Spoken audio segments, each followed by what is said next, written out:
परमात्मा समय समय पर हमें और आपको अपनी होने की उपस्थिति बताते रहते हैं महाराज कि मैं सदा और सर्वदा तुम्हारे साथ हूं। तुम जगत के प्रपंचों में पढ़कर के कहीं ना कहीं मुझे भुला देते हो, मुझे विसार देते हो, लेकिन मैं जिसे एक बार स्वयं में अंगीकार कर लेता हूं, स्वीकार कर लेता हूं, फिर वो जीव भटक जाए वो अलग बात है, लेकिन मैं फिर अपने उस प्रेम और उस स्नेही से भटकने वाला नहीं हूं। मैं जन्मांतर तक उसका साथ निभाता हूं।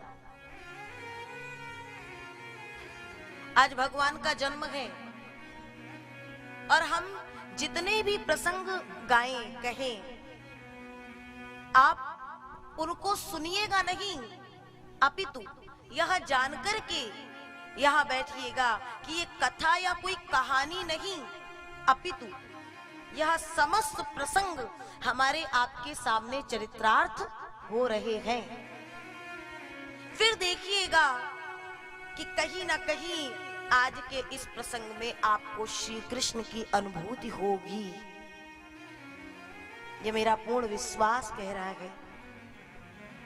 जब हम व्यास मंच पर आसीन होते हैं तो अपने आप ही ये दुनिया के जितने भी प्रपंच हैं, संसार के जितने भी प्रपंच हैं, अपने आप पीछे छूट जाते हैं, क्योंकि वहां ठाकुर की विशेष कृपा हमारे पास आ जाती है।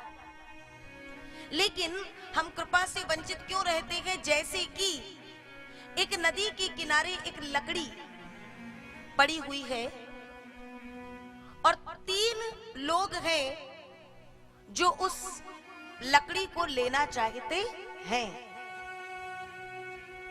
एक मछली है जो कि उस लकड़ी को जल के भीतर खींच रही है। और ध्यान से सुनिएगा, मछली उस लकड़ी को जल के भीतर खींच रही है। एक बतख है जो उसी लकड़ी को ऊपर की ओर ले जाना चाह रहा है।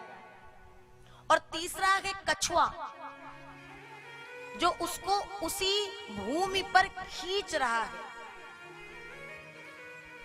मतलब वो कहते, वो दूसरा शब्द कहते ना, घसीटना, वहीं पे भूमि पर खींचने जा रहा है। अंततो गत्वा बहुत समय हो गया, ना तो वो लकड़ी मछली भीतर ले जा पाई, ना बतख ऊपर ले जा पाया, ना कछुआ उस लकड़ी को आगे खिसका पाया। वो लकड़ी टस से मस नहीं हुई महाराज, क्योंकि तीनों अपना पूरा बल, अपनी पूरी शक्ति, पूरा प्रयास लगा रहे हैं, लेकिन तीनों के लक्ष्य अलग अलग हैं। उसी प्रकार से हमारे आपके जीवन में भी ये जो मन, चित्त, एक मन, फिर हमारा चित्त, और फिर हमारी जो चित्र की चंचल प्रवृत्तियां हैं, मन, बुद्धि, मन, चित्त और अहंकार, ये तीनों हमारे जीवन को अपनी अपनी दिशाओं की ओर खींचते हैं। फलस्वरूप हमारा जीवन जहां था, कई वर्षों के बाद हम देखते हैं हम वहीं के वहीं पड़े हुए हैं, क्योंकि हम वहां से, हमें लगता है कि हम आगे बढ़ रहे हैं, लेकिन बहुत जीवन में आगे जाने के बाद भी जब पीछे लौट करके देखते हैं तो हम जहां थे हम वहीं होते हैं, क्योंकि हम घूम कहां रहे हैं? इन्हीं चंचल वृत्तियों में, वहीं घूम घूम के रोज लौट के आते हैं। तो भगवान कहते हैं कि मैं जिसे एक बार स्वीकार कर लेता हूं उसे कभी भुलाता नहीं हूं।